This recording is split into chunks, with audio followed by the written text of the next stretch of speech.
नमस्कार, मी Sarjerao Salve, Star India One मध्ये आपणा सर्वांचं हार्दिक स्वागत करत आहे। जुन्या वादातून दोन तरुणांमध्ये तुंबळ हाणामारी, पोलिसांच्या मध्यस्थीतून वातावरण शांत। पंढरपूर शहराच्या मध्यवस्तीत असणाऱ्या छत्रपती शिवाजी महाराज चौकात आज सकाळी दोन तरुणांमध्ये तुंबळ मारहाण झाली। या हाणामारीचा परिपाक कोयत्याच्या थराराने संपला। सकाळी युवकांनी चक्क एक दुसऱ्यावर कोयत्याने वार केले। वाहतुकीसाठी असणाऱ्या पोलिसांनी तात्काळ धाव घेतल्याने संबंधित तरुणाचा जीव वाचला आहे। मात्र या निमित्ताने सकाळीच कोयत्याचा थरार दिसून आल्याने पंढरपुरात तणावाचे आणि दहशतीचे वातावरण निर्माण झाले आहे। नक्की कोयत्याचा वार कुठल्या कारणाने झाला आणि हे दोन्ही युवक नक्की कोणत्या कारणाने भांडले याचा तपास पोलीस घेत आहेत, अशी माहिती अर्जुन भोसले, DYSP पंढरपूर यांनी दिली।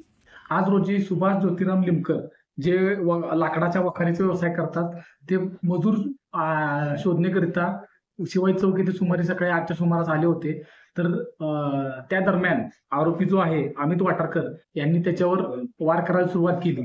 त्याच वेळी जे पंढरपूर शहर वाहतूकचे जे अंमलदार आहेत PC 732 नदाब व PC 1150 खटकाळे यांनी आरोपीला ताब्यात घेतलं आणि जे जखमी आहेत त्यांना तात्काळ हॉस्पिटलला पाठवलं।